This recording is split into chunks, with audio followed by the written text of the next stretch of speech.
protocol, and other legal instruments has spurred industrial development. We have seen improved trade efficiency, increased numbers in trade, fostering economic growth, and solidifying the East African community as an integrated, vibrant economic region. Under the common market, we are progressing towards our goal of accelerated economic growth and development, underpinned by notable achievements. Allow me, Your Excellency, to highlight the mutual recognition agreements for professionals, the use of an electronic EAC passport as a common travel document, removal of visa requirements for the EAC citizens from one partner state to another, and the issuance of gratis passes. Under the monetary union, we have made progressive steps towards macroeconomic convergence for the East African Monetary Union.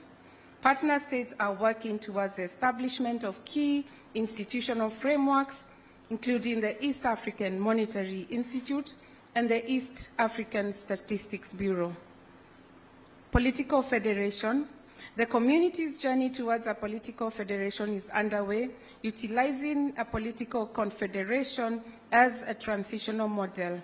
Consultations on drafting the constitutions for political confederation are continuing, and deliberate strategies for deepening political cooperation among partner states continue to be deliberated upon. Your Excellencies, this high-level side event focuses on three thematic areas. 1, promoting trade. 2, digital transformation. And 3, peace and security.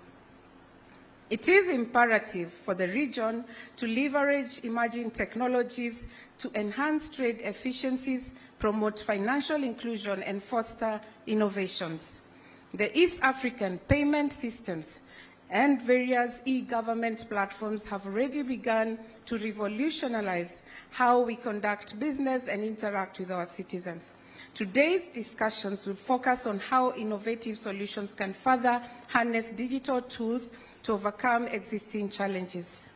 Your Excellencies, distinguished delegates, as I conclude, allow me to highlight the outcomes of the high-level side event that was conducted this morning.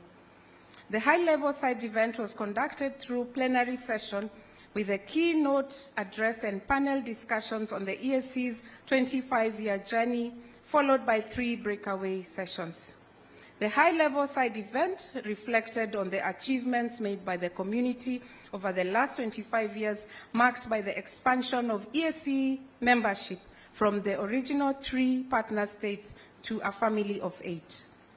The high-level side event emphasized the need for partner states to strengthen collaborative efforts and political will at all levels in addressing man-made obstacles, including non-tariff barriers to trade, non-conforming measures, airspace restrictions, travel restrictions hindering integration, and regional unity, and work towards a borderless East African community. Urged partner states to incentivize local production to reduce on imported goods into the region. Number 3, urged the East African Community Secretariat to develop a regional mechanism to fast-track the review of the relevant laws and regulations to ensure the effective implementation of the EAC protocols. Number 4, requested the Council to consider the revision of the East African Monetary Union roadmap to provide for a single currency along the national currencies. Number 5, urged the partner states to establish an independent inspectorate to enhance compliance and implementation of the summit and council decisions and directives. Number 6, underscored the need to facilitate the development of inclusive payment solutions that can deliver accessible and affordable services to the underserved populations. Number 7, requested the Council to review the institutional framework for the East African community staff engagement to safeguard institutional sustainability. Underscored the need to develop regional digital integration policies and strategies to support key sectors including infrastructure, trade, health, education, and youth initiatives.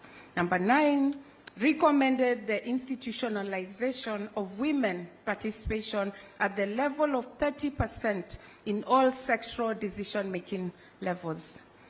Underscored the need for partner states to optimize the extension of connectivity to the Interpol 124/7 network to immigration and custom entities to enhance the existing digital platforms for a comprehensive approach in dealing with all transboundary security challenges, and finally, highlighted the need for EAC leadership and partner states' ownership of mediation processes through institutional and financial investment in the region. It is now my singular honor, Excellencies, and privilege to submit the outcomes of the high-level side event to commemorate the East African Community's 25th anniversary to the summit for consideration. Your Excellencies, I submit. I thank you. Asanteni sana.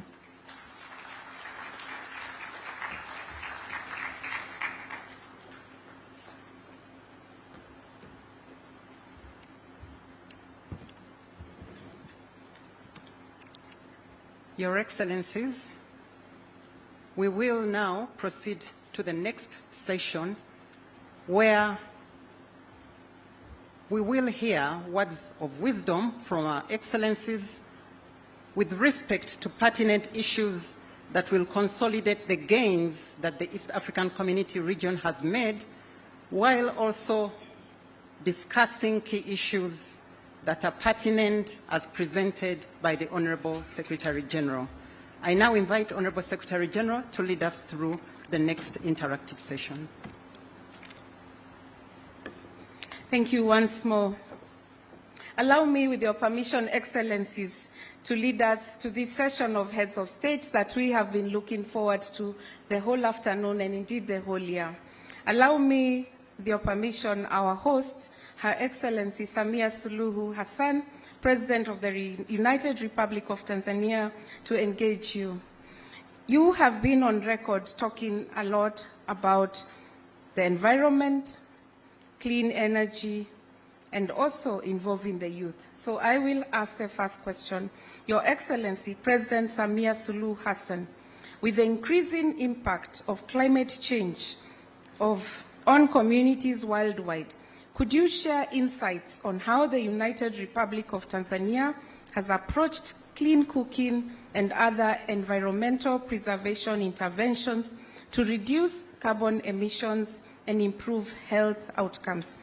What key lessons can other partner states draw from Tanzania's experience in these areas, Your Excellency? Thank you so much.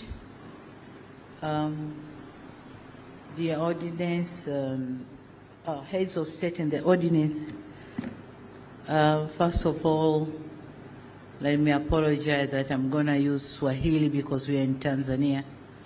And I hope you do have the translating gadgets. Please use them.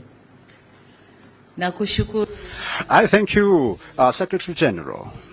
But first of all, I want Secretariat kwa kufanya side event hii hapa kujadili safari yetu ya miaka 25 ya kuundwa upya kwa Jumuiya ya Afrika Mashariki, lakini pia nipongeze na nitoe asante kubwa kwa wazee wetu akiwemo mzee wetu Yoweri Kaguta Museveni, lakini Daniel Arap Moi, Benjamin William Mkapa kwa uamuzi wao wa kuanza tena jumuiya hii baada ya kuvunjika huko nyuma, na leo tuna miaka 25.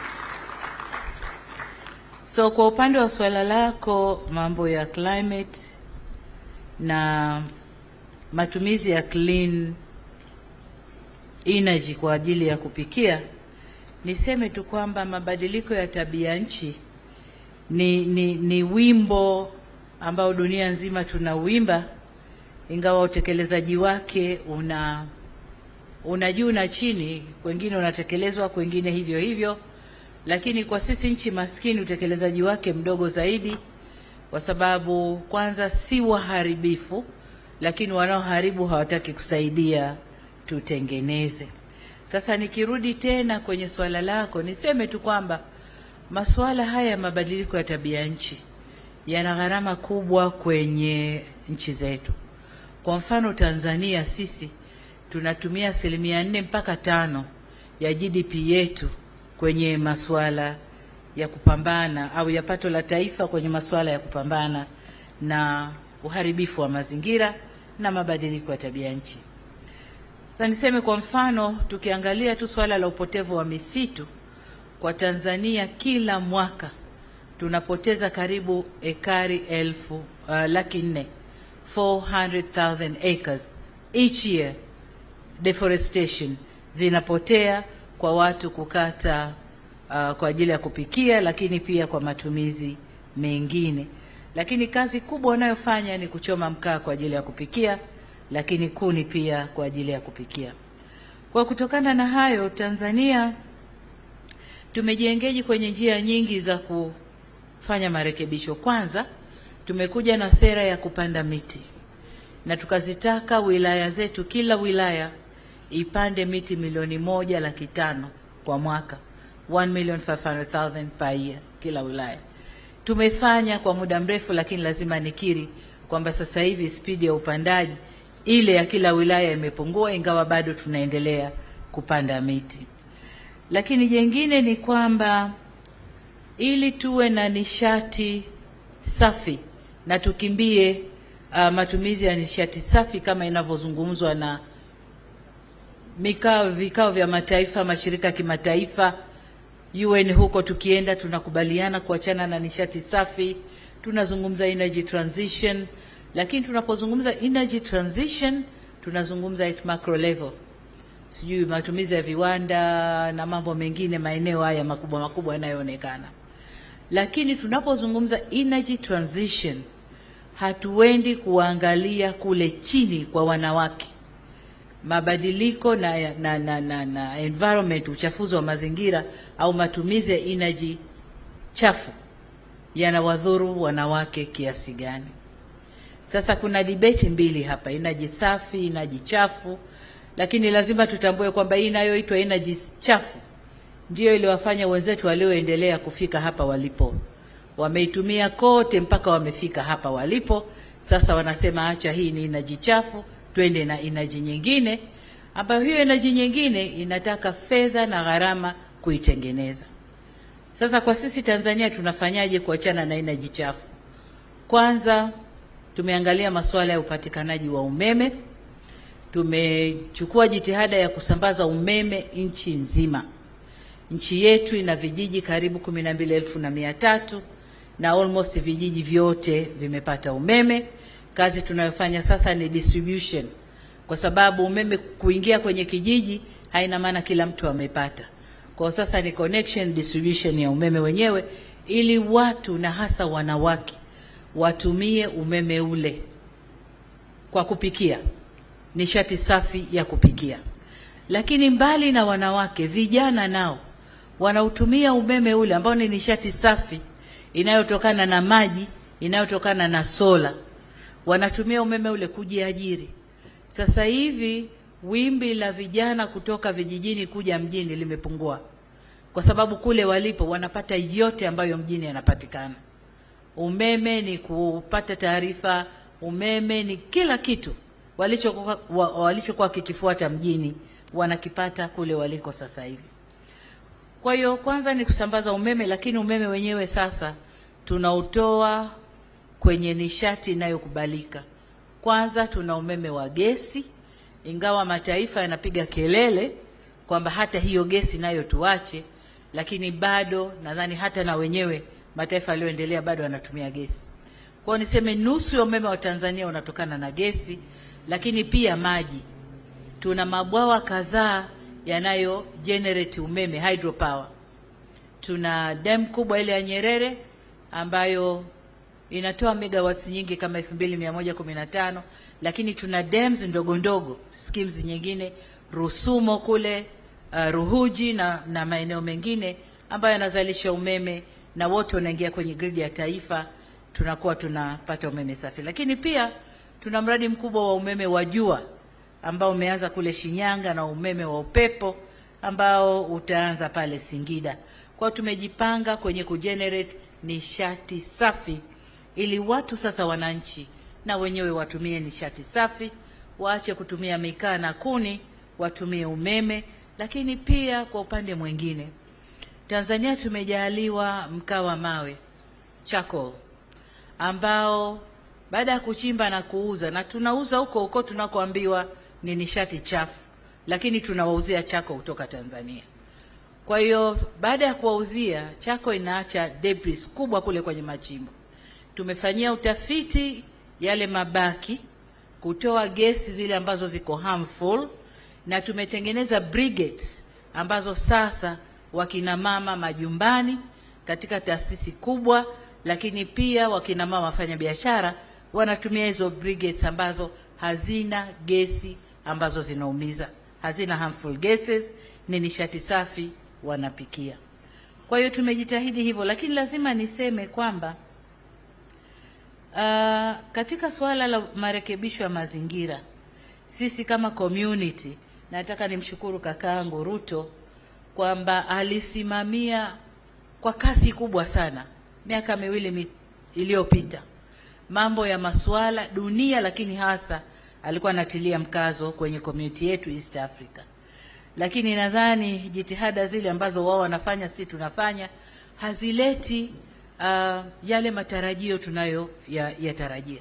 Kwa mfano, Afrika peke yetu tunahitaji, au Tanzania peke yetu tunahitaji kama dola bilioni 19 katika kipindi cha miaka mitano kutoka mwaka tulionao mpaka 2030 kurekebisha hayo mambo ya mazingira. Lakini tunakwenda makopo na makopo na makopo, 29, 30, 28, 27, hakuna pesa inatoka, na pesa ikitoka ni ndogo, na inakoelekezwa haikidhi haja ya kutatua yale matatizo ambayo tunayo. Lakini juzi tumetoka Baku COP29 ambapo Afrika iliweka presentation yake, na tukasema tunahitaji kama 1.3 trillion dollars, lakini kilichopatikana ni 300 billion dollars.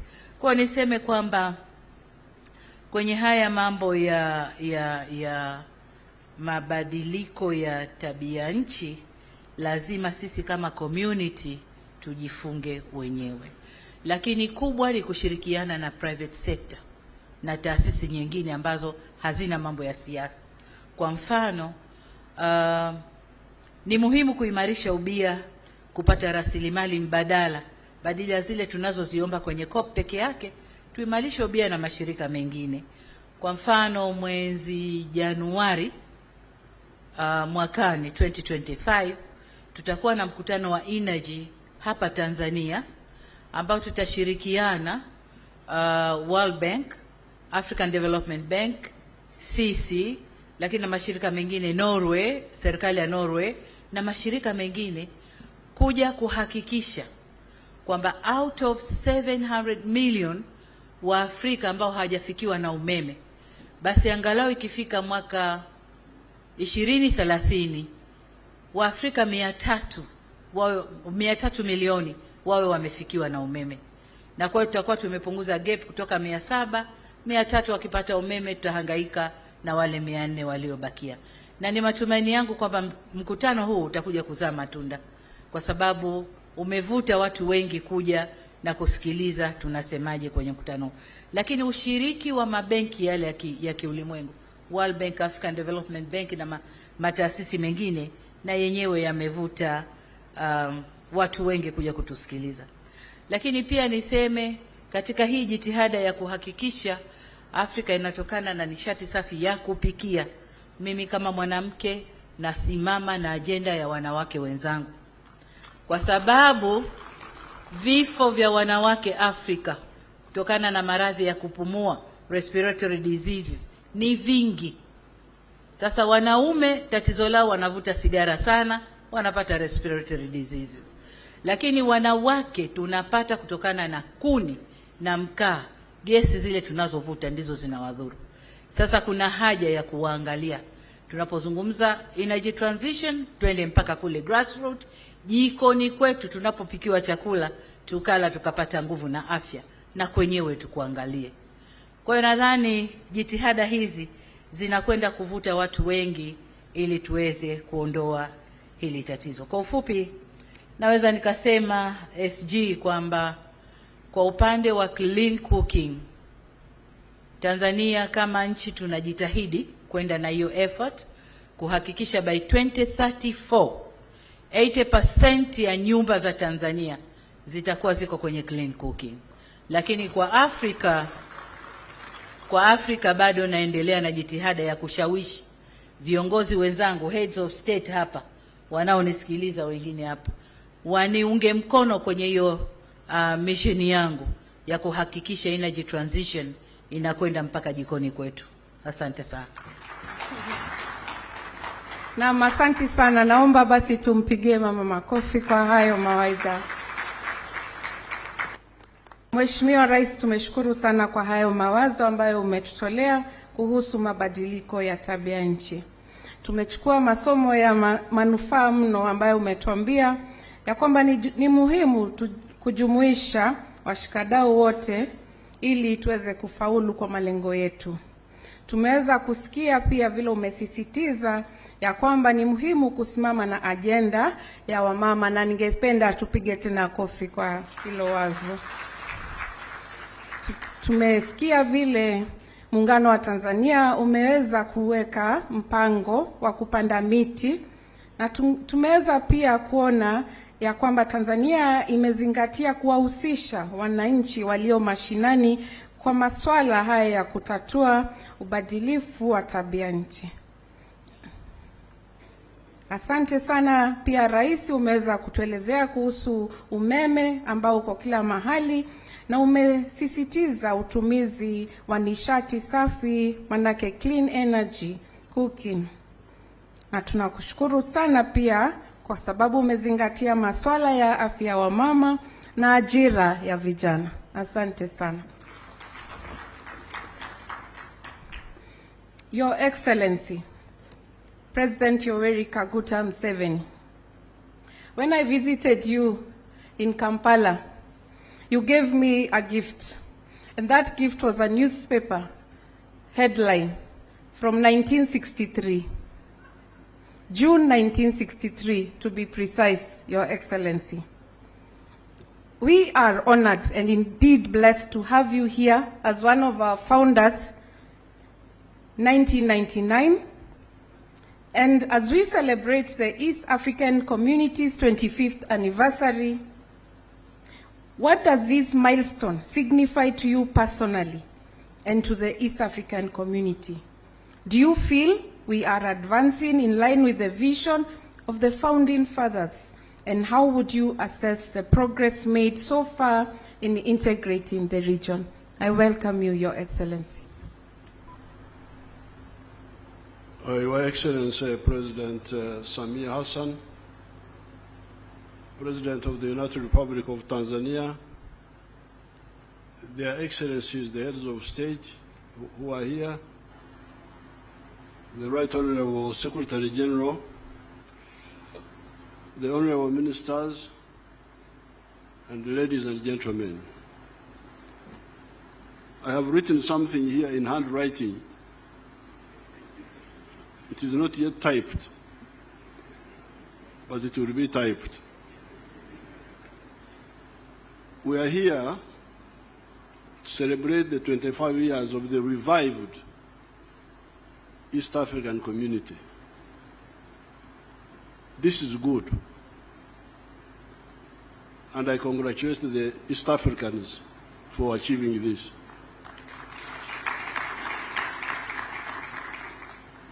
However, I propose that we also celebrate the more than 1,000 years of trade connectedness of this area. Because when we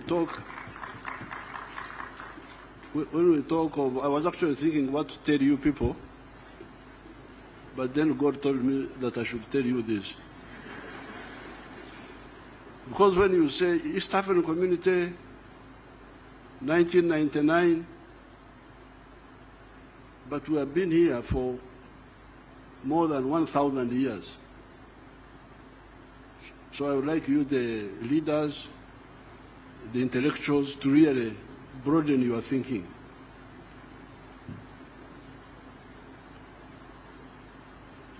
Now I have used the word trade connectedness of this area. Mark those words. Trade connectedness of this area. The area of the East African coast, Pwani, the Savannah land of central Tanzania, and the Great Lakes. These areas have been connected trade-wise for more than 1,000 years. How do we know the connectedness in trade of these areas? How do we know? What evidence do I have? There are earthworks, trenches in the Zimbabwe district of Uganda, known as Bigobyamjenyi. There were ancient earthworks like fortifications in Uganda. They are called Bigobyamjenyi. Those earthworks were built by the dynasty of the Batrezi,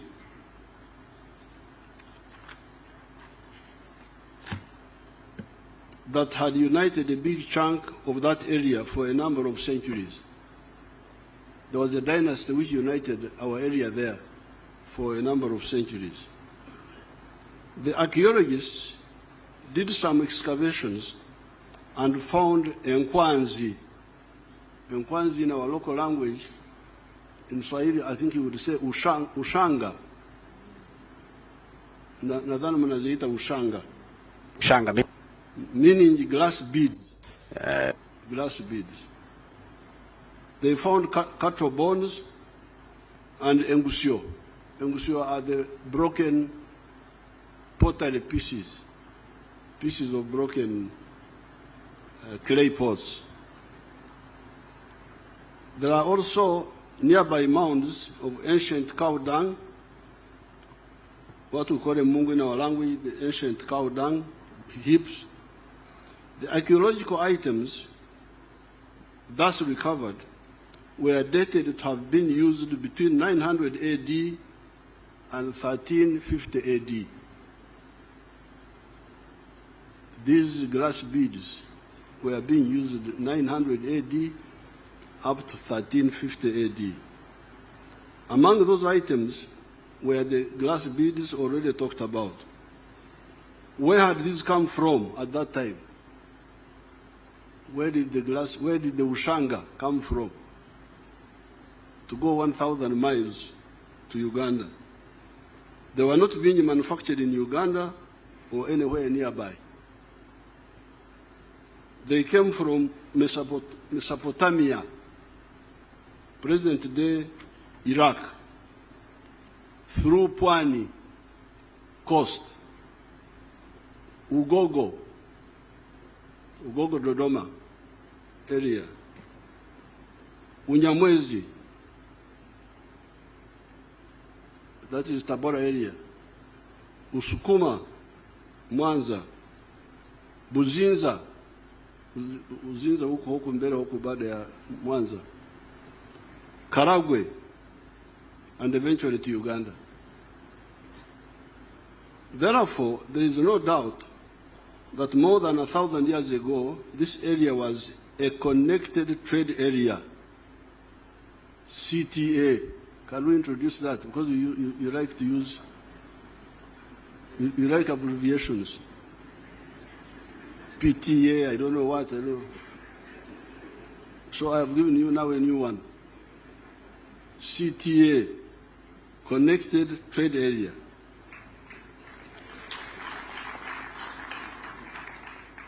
Mark you, Your Excellencies, I'm not using the words free trade area.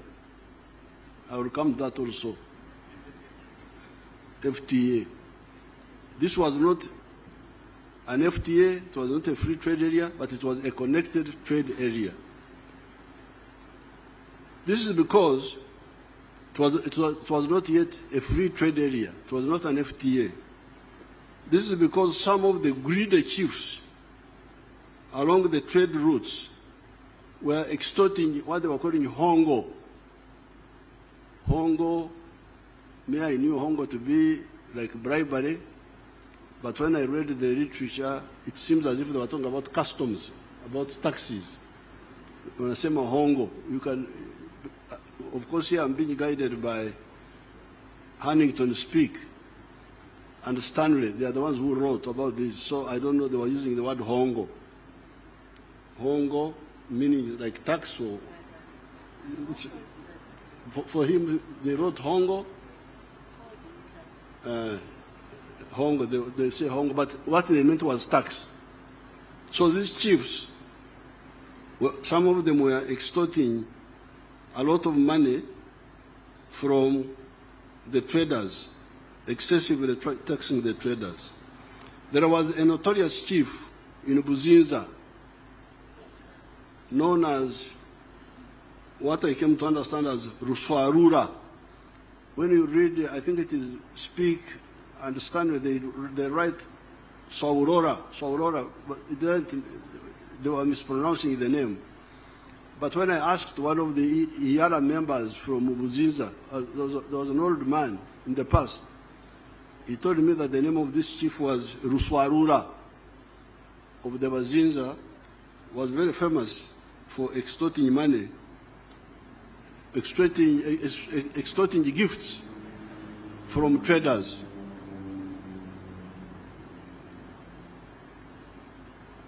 The other European travelers had written his name as Uswarora or something like that. He would extort a lot of what they were calling hongo. That's what they wrote, the Stanley or Speak, one of them, from the traders. But then there was the giant and gentle Rumanyika of Karagwe, who would, on the other hand, give a lot of gifts and assist travelers. Rumanyika was very, very, very, very generous to the traders and to the travelers.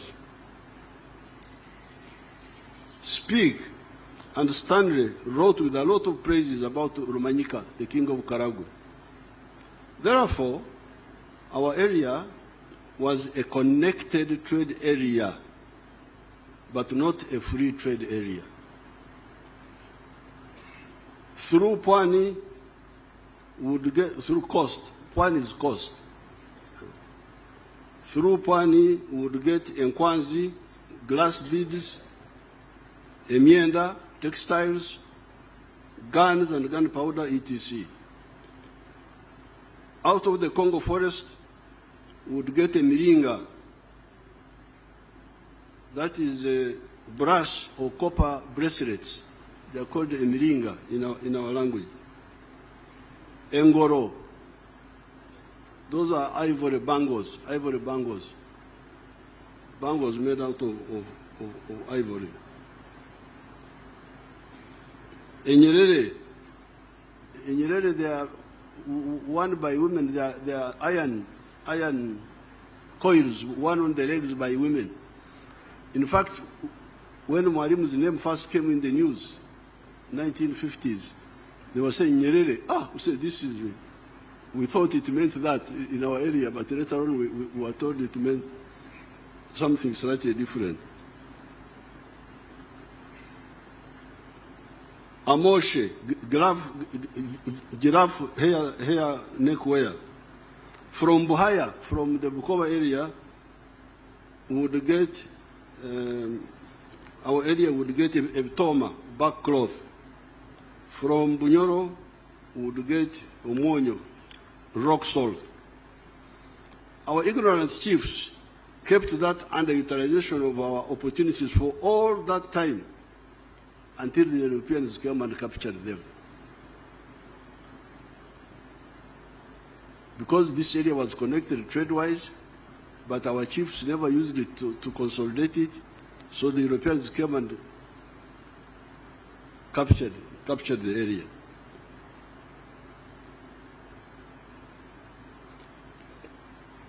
Now the Europeans first came to the East African coast in the persons of Vasco da Gama in 1498. Then they disconnected our connected trade area when they colonized the region and fragmented it among the English, Kenya and Uganda, the Germans, Tanganyika, Rwanda and Burundi, Belgians, Congo, the British and the Egyptians, South Sudan. So when these foreigners came, because of our internal weaknesses, now what was a CTA became a DTA, a disconnected trade area.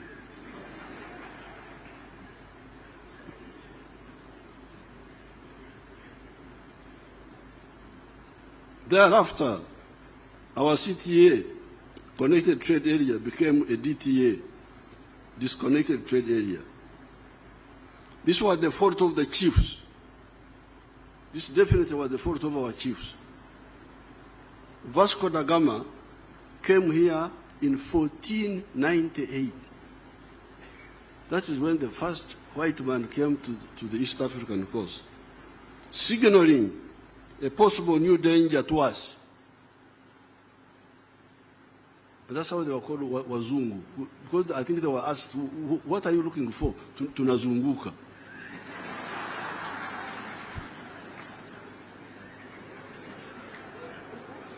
They just said they are going around. They were going around.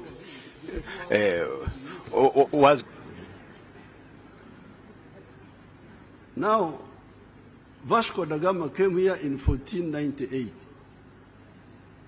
The Berlin Congress that partitioned Africa into colonies took place in 1884-85. This is a whole 386 years of our wonderful chiefs watching the danger coming and doing nothing about it.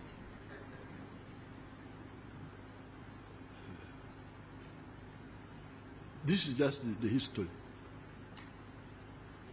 It is therefore most commendable that our leaders, Mzee Jomo Kenyatta, Mwalimu Julius Nyerere, and Dr. Obote, as soon as we got out of the nightmare of colonialism, took the bold step of the decision to form the Political Federation of East Africa on the 3rd of June 1963, which is what my daughter, the Secretary General, was talking about.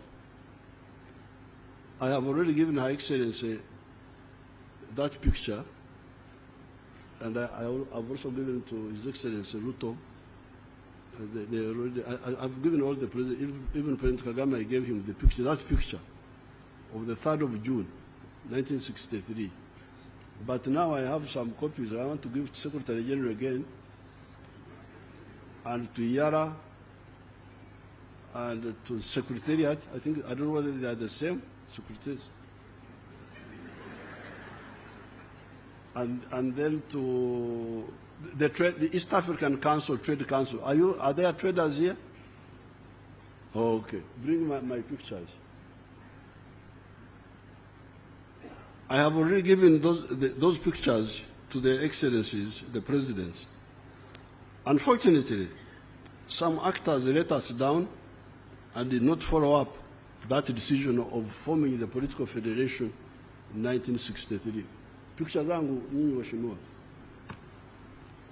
I'm glad Tanganyika and Zanzibar moved ahead and formed Tanzania, that has played a very unique role in the liberation of Southern Africa, as well as the fight against Idi Amin in Uganda. Because remember, muungano wa Tanganyika na Zanzibar was 1964, That was after Mwalimu and Mzee Karume noticed the hesitation by Obote and Kenyatta. That's how Mwalimu and Sheikh Abedi Karume said, wacha tuende mbele sisi. Because in the 1963 meeting, Zanzibaris were not yet independent. I don't think Zanzibar was independent by 1963.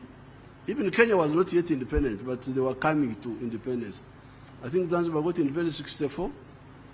Revolution is 64. And independence was 63. 63? Oh, okay. When we didn't want that independence, we did revolution. Oh, okay. So, when Mr. Obote and Mzee Kenyatta hesitated, Tanganyika and Zanzibar went ahead and formed the United Republic of Tanzania.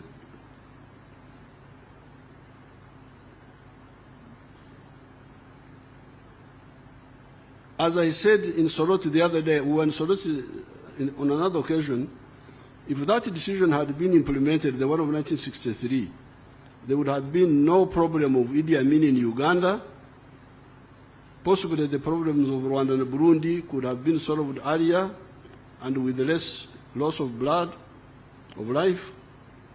The Federation of East Africa would have found it easier to deal with the problems of South ourselves.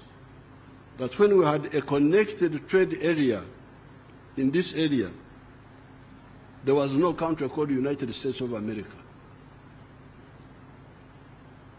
When we had the connected trade area here, when I could trade from coast to Uganda, there was no United States of America.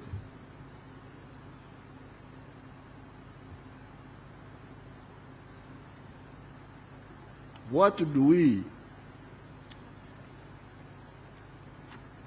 we say about these ancient societies of ours, 600 years, and watching foreigners taking slaves from Africa, building strength until they were strong enough to either and colonize it? What do we say? Anyway, we did the necessary. Working with Mzee Arap Moi and Ndugu Ben Mkapa, we restored the EAC. It has moved forward. However, there are still obstacles that stunt the growth of these economies. Take the issue of banning products or unlicensing them so that they do not enter the other member states. You hear people saying that country X has a bumper crop this year and will therefore not allow products from the other countries to enter that market. What then happens is of that product migrate to other enterprises and forget about the unlicensed product. 2 years down the road, you hear that there is a shortage in the same country X, and they want to buy the product. By that time, the product is no longer being produced in the country that was blocked. Even if Uganda is producing a lot of maize, for instance, we have never banned maize products from other East African countries. If we are producing maize, if we have a bumper crop, let other maize also come, whatever is cheaper or better. Instead of saying, this year come,